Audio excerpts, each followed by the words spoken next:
Welcome back to Conflict of Interest. Tonight we're talking about the fallout from the Mathew Johns scandal, which, as Sophie mentioned, was aired just over 2 weeks ago now on Four Corners. We're joined tonight by Peter Mewett and Kim Toffeletti from Deakin University. Welcome. Thank you. Thanks for having us. That's all right. And the reason we've got you here is because you've done some very interesting research on the attitudes of women football fans, correct? Yep. So what? Just tell us a little bit about that research, how the methodology, how you did it, and then what sort of results have you come up with? Well, the methodology is based on a self-selected sample. So we recruited women who declared themselves as fans. They were interviewed either individually.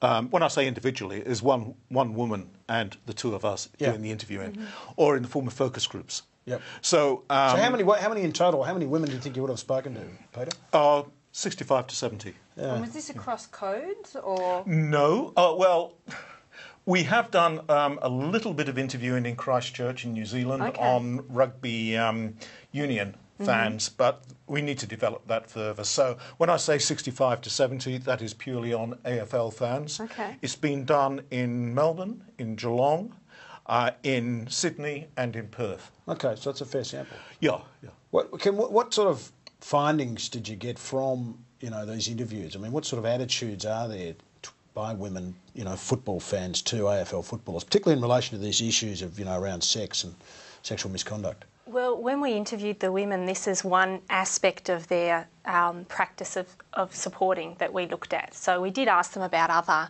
kind of experiences of being a football fan, but when we did raise this issue, it really did elicit a really wide range of responses. Certainly none of the women we spoke to supported this kind of behaviour. They outright felt that there was no place for it.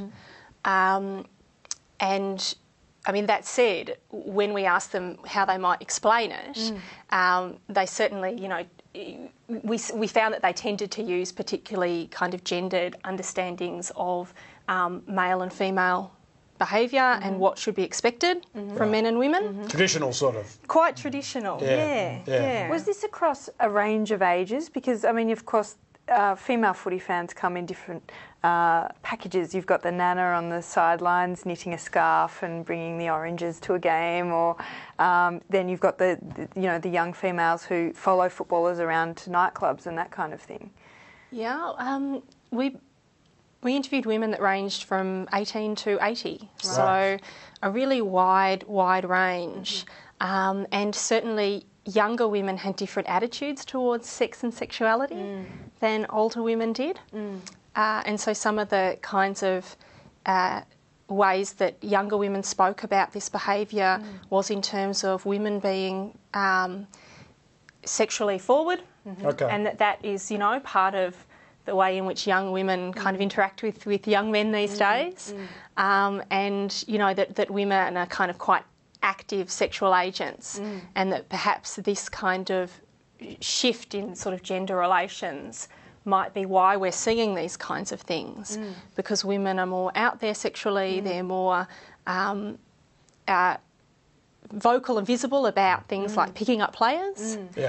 And so that kind of explanation was offered by some of our respondents. Okay, certainly in the Four Corners program they showed the flip side in that they interviewed a woman who had identified herself as a fan, the woman we mentioned before, who actively goes out on the weekends looking for sex with football players and is very unapologetic about it.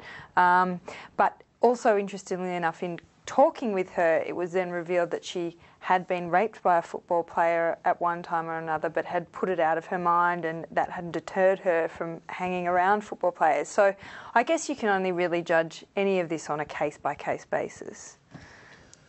Well, in one sense, the material we have to go on in order to make any judgments is are the reports that of the women we interviewed in terms of their perceptions of what might take place, or their reports of what they witnessed. Now, we didn't have any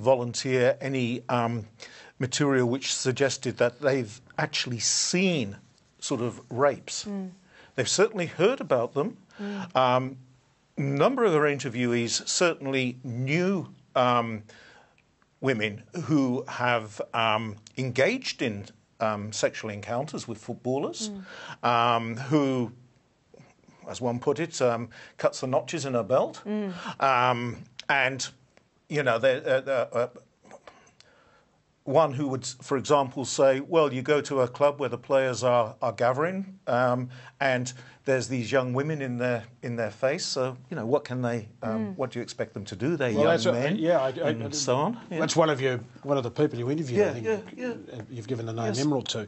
Well, one of the things that I thought was interesting about your findings was that, and I just want to quote from it, Kim, was that you say, while the respondents universally condemned sexual violence, some reasoned it could be an outcome of moves initiated by the victims.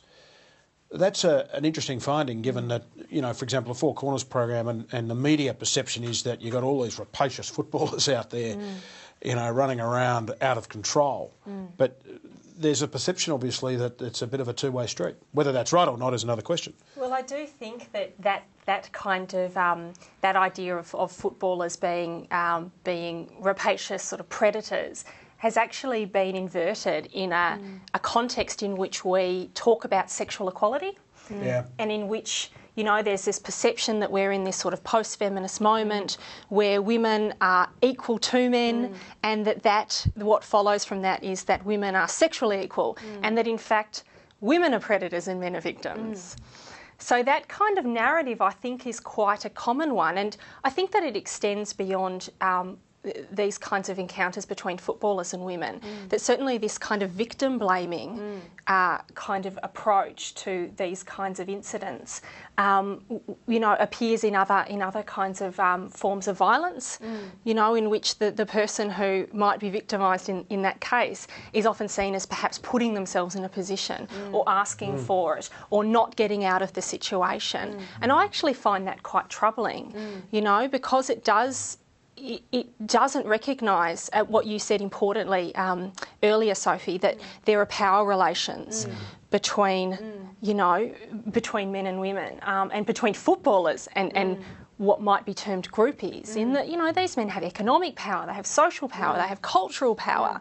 And, you know, for example, the woman on Four Corners, while she admitted to, you know, acknowledge that she's been raped by a footballer, obviously there's some sort of cultural cachet, there's something that she gets out of it, which means that she will let that pass. So to sort of suggest, I think, you know, that kind of idea of victim blaming, I find really, really troubling, actually. Especially in the case of the Four Corners group sex incident. It has been implied that this woman went back to a hotel room with these men. So with that two of them, I think she said. Exactly. She went back with two of them. And I think she said she went back with two of them. She did. Yeah. Over a dozen of them ended up in that room. So again, there's this power at play. Most players, I think, at the time when they were interviewed, said that she didn't say no at any time, and it was you know, it was all about 100% consent. I think that was the quote from one of them. But again, what woman is going to speak up in that situation when she's in a room with 13 men? I mean, it's. But yeah, I mean, it does explain, though, this attitude of some people reasoning that it was an outcome of moves initiated by victims, does explain, in a sense, that 50-50 split in the reaction in the community to that. And amongst older women as well. You'll find often older women will say, well, you know, boys will be boys, which is quite an interesting attitude coming from the nana on the you know, on the side knitting the scarf. That's right. But when we come back, we'll continue to hash these issues over. I think we could talk about them all night. You're watching Conflict of Interest.